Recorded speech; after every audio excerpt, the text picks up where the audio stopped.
안녕하십니까. 박용우 목사입니다. 오늘은 출애굽 이야기를 하겠습니다. 이스라엘 민족의 족장 야곱에게는 12아들이 있었습니다. 그 중에서 요셉은 정직하고 아버지의 사랑을 많이 받았습니다.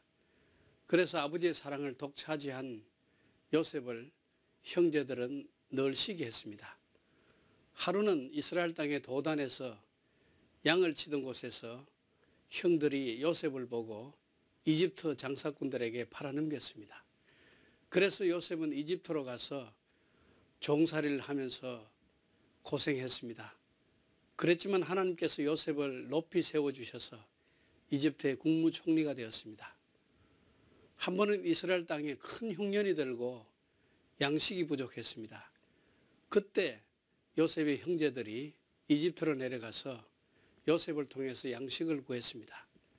요셉은 과거에 잘못한 형들의 잘못을 다 용서하고 아버지를 이집트로 모셔오게 해서 고센 땅에 살게 했습니다. 이것이 이스라엘 백성들의 이집트 생활의 시작이었습니다. 그러나 그들은 430년 동안을 이집트에 살면서 결국은 노예로 전락하게 되었고 요셉을 알지 못하는 이집트 왕은 그들을 참혹하게 다스렸습니다. 이스라엘 백성들은 나일강에 진흙을 가져다가 거기에 짚을 섞어서 벽돌을 구웠습니다. 빗돔과 람셋이라는 국가 창고를 만들고 아들이 태어나면 나일강에 빠뜨려 죽여야 하는 슬픈 운명에 처하게 되었습니다. 하나님께서는 이집트에서 고생하던 이스라엘 백성들을 출애굽시키셨습니다. 출애굽의 첫째 목적은 이방 신들을 버리고 하나님을 섬기는 백성으로 삼기 위해서였습니다. 사진에 보이는 것이 다 이집트의 신들입니다.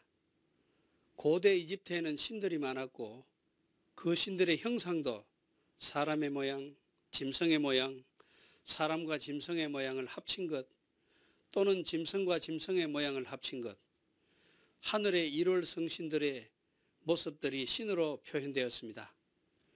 이것은 아브라함이 살았던 메소포타미아 지방도 마찬가지였습니다. 출애굽기 20장 3절에서 5절을 보면은 너는 나 외에는 다른 신들을 네게 있게 말지니라. 너를 위하여 새긴 우상을 만들지 말고 또 위로 하늘에 있는 것이나 아래로 땅에 있는 것이나 땅 아래 물속에 있는 것에 아무 형상이든지 만들지 말며 그것들에게 절하지 말며 그것들을 섬기지 말라고 하셨습니다.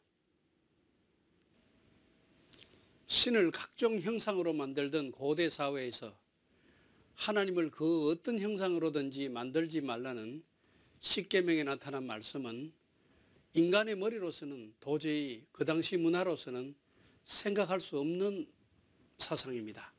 그래서 이 말씀은 사람의 머리에서 사람의 지혜에서 나온 말씀이 아니고 하나님의 말씀이라는 것을 확실히 알 수 있는 말씀입니다.